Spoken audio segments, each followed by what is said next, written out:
सच्चा हनुमान भक्त सुरेश आप्पासो हारके सावकर सलगरे येथे साकारत आहे। पश्चिम महाराष्ट्रातील पहिली 55 कोटी हनुमान मूर्ती सांगली जिल्ह्यातील मिरज तालुक्यातील सलगरे नगरीत भक्तिभाव, वैदिक मंत्रोच्चार आणि दैवी वातावरणात साकार होत आहे। 55 फुटांच्या भव्य, दिव्य आणि मनमोहक हनुमान मूर्तीची प्राणप्रतिष्ठा सोहळा देवतांच्या मूर्तीसह ढोल ताशांचा गजर, रथ, हत्ती, उंट, घोडे, नगर प्रदक्षिणा, हेलिकॉप्टरमधून पुष्पवृष्टी, प्रवचन, कीर्तन, भजन, पंचाचार्य, कलश पूजन, सामुदायिक हनुमान चालीसा, पठण, हवन, आरत्या आणि महाप्रसादाचा लाभ घेण्यासाठी आपण सारे कुटुंबियांसह अवश्य उपस्थित राहा आणि या अविस्मरणीय क्षणाचे साक्षीदार व्हा।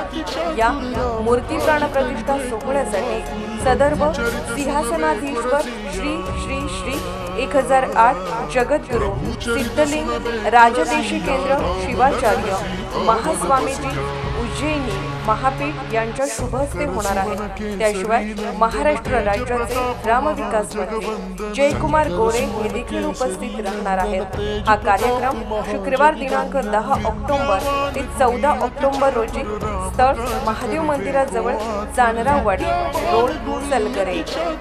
शिरोली पुलाची येथील आसिफ मोहम्मद चाऊस वय 30 राहणार विलासनगर शिरोली हा तरुण रविवारपासून बेपत्ता झाल्याची नोंद शिरोळ पोलिसात सोमवारी करण्यात आली आहे। आज मंगळवार दुपारी त्याचा मृतदेह पंचगंगा नदीपात्रात आढळून आलाय। आसिफचा मृत्यू आकस्मिक की घातपात संशयाच्या भोवऱ्यात फिरताना दिसत आहे।